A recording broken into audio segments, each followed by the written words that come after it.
নমস্কাৰ এই মুহূৰ্তত আহি পৰিছে সন্ধিয়াৰ কেইবাটাও বিগ ব্ৰেকিং নিউজ আৰু এনে ধৰণৰ খবৰসমূহ নিতৌ চাবৰ কাৰণে চেনেলটো সাবস্ক্ৰাইব কৰি ভিডিঅ'টোত এটা লাইক কৰি দিব এই মুহূৰ্তত জনাইছো এটা গুৰুত্বপূৰ্ণ খবৰ নিৰ্বাচন আহিলেই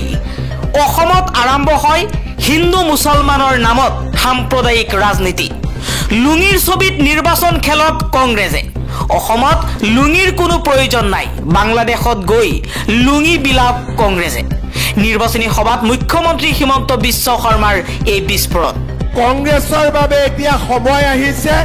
হাতৰ ছবিটোৰ জাগাত লুঙিৰ ছবিত ইলেকশ্যন উঠাৰ কাৰণে কাৰণ কংগ্ৰেছে লুঙি ধুতি খুটা আৰু আঠুৱাৰ বাদে একো বুজি নাপায় পৰৱৰ্তী খবৰ অসমৰ সংখ্যালঘু মুছলমানে নামানে মুখ্যমন্ত্ৰী হিমন্ত বিশ্ব শৰ্মাৰ দমন নীতি 23 এপ্ৰিলত আমচুৰ উত্তাল প্ৰতিবাদ হ'ব সংখ্যালঘু মুছলমানে মুখ্যমন্ত্ৰী হিমন্ত বিশ্ব শৰ্মাৰ দমন নীতি মানি নলয় মুছলমানৰ আন্দোলনক ভয় খাইছে মুখ্যমন্ত্ৰী হিমন্ত বিশ্ব শৰ্মাই মুখ্যমন্ত্ৰী হিমন্ত বিশ্ব শৰ্মাৰ বিৰুদ্ধে গৰুজি উঠি আমচুৰ সভাপতি ৰেজল কৰিম চৰকাৰে কৈছে মুখ্যমন্ত্ৰী হিমন্ত বিশ্ব শৰ্মাই যিমানেই ভাবুকি নেদেখুৱাক আমি আমাৰ ৰাস্তাত অটল হৈ থাকিম যেতিয়ালৈকে ওয়াকফ সংশোধনী আইন বাতিল নকৰে তেতিয়ালৈকে আমি প্ৰতিবাদ সাব্যস্ত কৰি থাকিম আন এটা খবৰ এতিয়াৰ পৰা প্ৰয়োজন নহব ইনকাম চাৰ্টিফিকেট বিচাৰি কাঢ়িব নালাগে তাত বাতি ইনকাম চাৰ্টিফিকেটৰ সলনি এতিয়া দেখুৱালেই হ'ব ৰেচন কাৰ্ডৰ কপি মুখ্যমন্ত্ৰী হিমন্ত বিশ্ব শৰ্মাই এই ডাঙৰ ঘোষণা কৰিছে অসমৰ ছাত্ৰ ছাত্ৰীসকলক লৈ কলেজত আমি বিনামূলীয়া নামভৰ্তি দিওঁ কিন্তু তাতো গাঁওবুঢ়া চাৰ্টিফিকেট লাগে মৌজাদাৰৰ চাৰ্টিফিকেট লাগে মানুহৰ কষ্ট হয় এইবাৰ মই কলেজৰ প্ৰিন্সিপালবিলাকক কৈছো কাৰো ইনকাম চাৰ্টিফিকেট নুখুদিব ৰেচন কাৰ্ডখন দেখুৱালে সেইটোৱে ইনকাম চাৰ্টিফিকেট হৈ যাব আৰু বেলেগ কৰি আমাক একো ইনকাম চাৰ্টিফিকেট নালাগে কোনো পঞ্চায়তৰো চহী নালাগে গাঁওবুঢ়াৰো চহী নালাগে ৰেচন কাৰ্ডখন দেখুৱাব বিনামূলীয়া এডমিশ্যন হৈ যাব পৰৱৰ্তী খবৰ বিশ্বৰ খ্ৰীষ্টিয়ান ধৰ্মাৱলম্বী লোকসকলক হুকত পেলাই পোপ ফ্ৰান্সিছৰ দেহাৱসান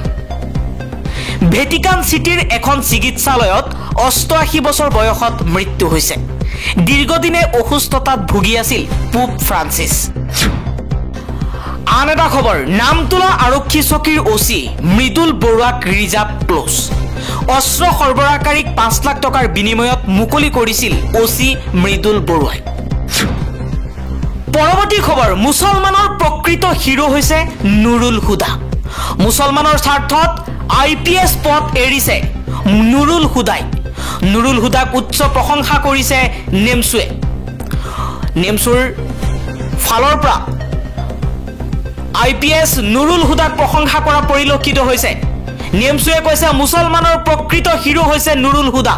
চাকৰি এৰি নুৰুল হুদাই দেখুৱাইছে জাতি প্ৰেম জাতিৰ প্ৰতি থকা দায়িত্ব ওয়াকফ আইনৰ বিৰোধিতাৰে IPS এৰা নুৰুল হুদাক উচ্চ প্ৰশংসা কৰিছে মুছলমান প্ৰতিনিধিসকলে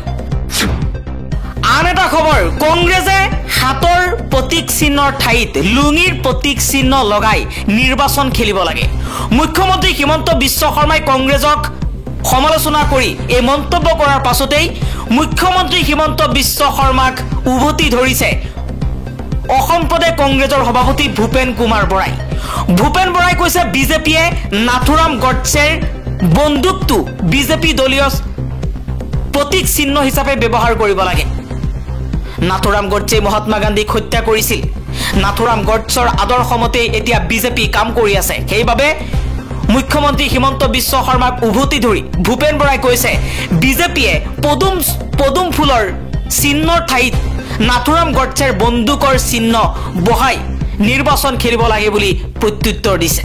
ভূপেন বৰাই কৈছে আমাৰ কাৰণে লুঙি ধুতি পায়জামা সকলো সমান যদি বিজেপিয়ে আমাৰ দলৰ চিহ্ন ঠিক কৰিছে তেন্তে নাথুৰাম গডছেই যিটো বন্দুকেৰে গান্ধীজীক হত্যা কৰিছিল সেইটো বন্দুকে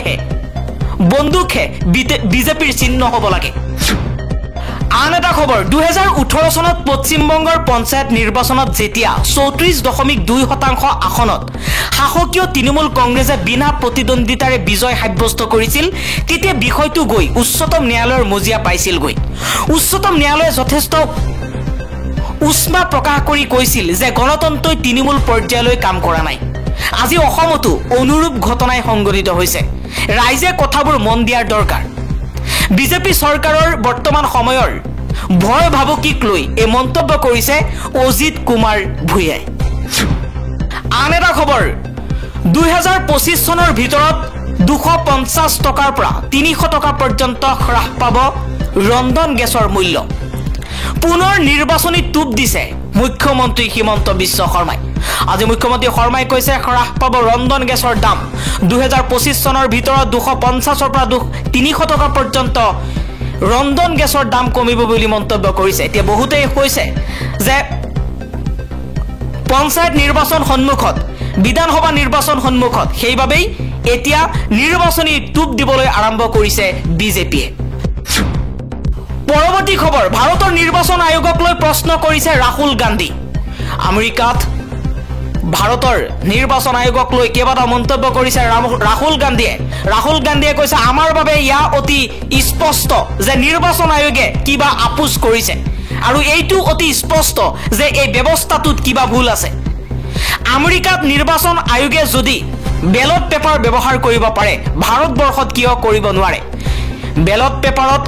নিৰ্বাচন হলে সুস্থ সুন্দৰকৈ নিৰ্বাচন হ'ব কিন্তু ইভিএমত নিৰ্বাচন হলেই তাত বিভিন্ন ধৰণৰ সমস্যা আহি যায় আমেৰিকাৰ দৰে ৰাষ্ট্ৰ যদি বেলট পেপাৰত নিৰ্বাচন পাতিব পাৰে ভাৰতৰ নিৰ্বাচন আয়োগে কিয় কৰিব নোৱাৰে তাক লৈ প্ৰশ্ন কৰিছে আমেৰিকা যুক্তৰাষ্ট্ৰত উপস্থিত হৈ ৰাহুল গান্ধী আন এটা খবৰ সৰব হৈ পৰিছে AIM-IMৰ নেতা আসাদুদ্দিন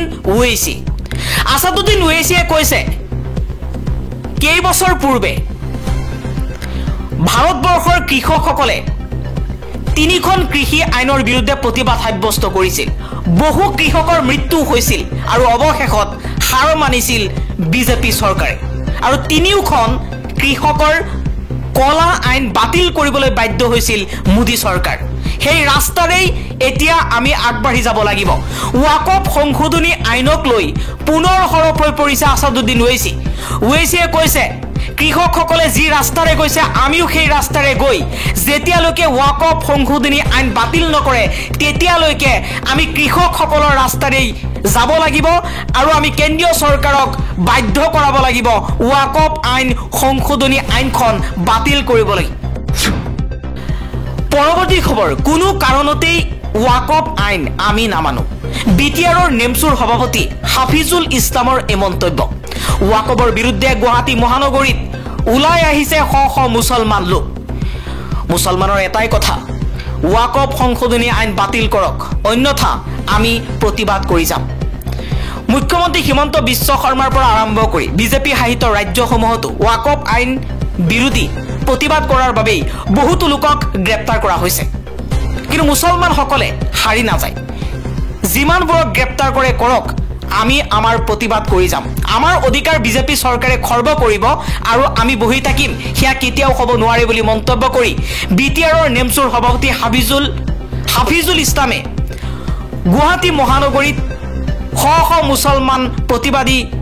সকলক লৈ এই মন্তব্য কৰা পৰিলক্ষিত হৈছে